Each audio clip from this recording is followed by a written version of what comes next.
देखिए अल्लाह रब्बुल इज़्ज़त ने कुरान मजीद में इरशाद फरमाया, अल्लज़ीना इज़ा असाबतहुम मुसीबा क़ालू इन्ना लिल्लाहि व इन्ना इलैहि राजिऊन उलाइका अलैहिम सलवातुम मिर रब्बिहिम व रहमा व उलाइका हुमुल मुहतदून। याद रखिए, जिसे अल्लाह ने आखिरत में अजर व इनाम से नवाजना है ना, उसे दुनिया में ही अल्लाह तौफीक दे देता है कि वो सब्र करे, वो आजमाइशें आए तो उनमें सुरखरू होता चला जाए। इसलिए फरमाया कि जब भी कोई परेशानी आए, हमने तो इसे डेथ के लिए एक वो बना लिया है ना, लेकिन कोई भी परेशानी आए, मतलब माल चला गया, छीना गया, कुछ भी नुकसान हो गया, तो क्या कहना है, कालू इन्ना लिल्लाहि व इन्ना इलैहि राजिऊन। तो जब आप ये जुमला कहते हैं ना, तो आपके दिल को एक सुकून मिल जाता है। तो परेशानी को एक जब ज़हन पर सवार कर लेते हैं तो गोया आप में सब्र नहीं आ रहा।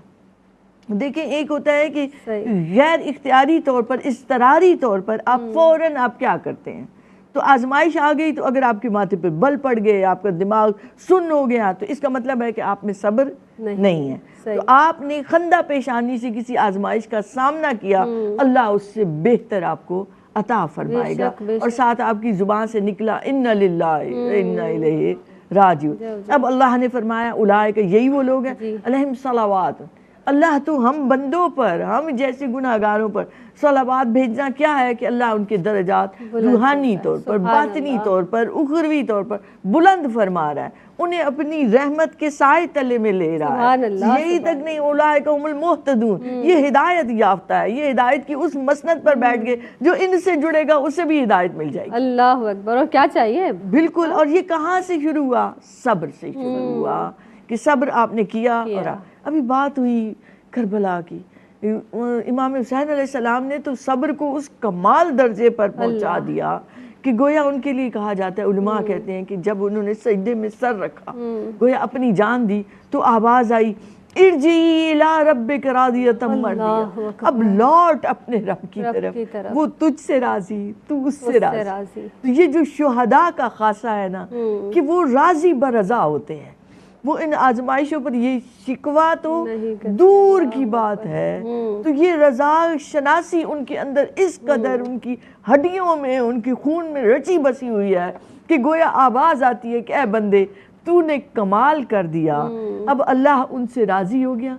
यहीं पर नहीं बल्कि फरमाया फदखुली फी इबादी, मेरे बंदों में, मेरे अपनों में शामिल हो जाओ, दाखिल हो जाओ। साथ ही फरमाया वदखुली जन्नती, जन्नत सजाई हुई तो आप लोगों के लिए, अल्लाह। तो सब्र वालों को वो जन्नत की नेमतें मिली, वो नहरें, वो हौज़े कौसर, वो उसकी तरह तरह की जिन्हें किसी आंख ने न देखा न जुबान ने चखा, उन नेमतों के अंबार जो उन बागात में अल्लाह ने सजा रखे हैं। फरमाया कि अब उनमें दाखिल हो जाओ। सुभान अल्लाह, सुभान अल्लाह। यही नहीं, सूरह हदीद में आता है कि फरिश्ते उनको सलाम करेंगे, फरिश्ते उनको सलाम करेंगे और जन्नत में उनको खास रेशमी लिबास पहनाए जाएंगे।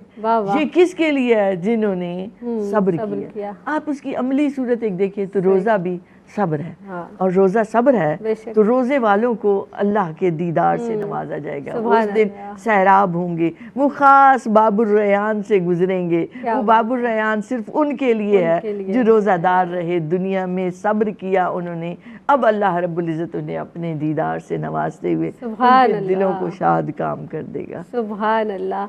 आपने आपा जिस तरह करबला में सब्र की मिसाल आपने बयान फरमाई ना, तो मुझे एकदम से जहन में आया कि सब्र को भी सब्र पर नाज हो गया होगा उस वक्त। बिल्कुल अल्लाह अकबर। यानी वो सब्र, क्या सब्र होगा, यानी ये लफ्ज ही बहुत छोटा लग रहा है। बिल्कुल। आप देखिए एक वली की शान ये है कि वो कह दे तो हालात बदल जाए। तो इमाम आली मुकाम नवाज़ रसूल, वो चाहते तो आसमान से पानी बरस पड़ता नहीं, मगर उन्होंने सब्र किया। बेशक बेशक।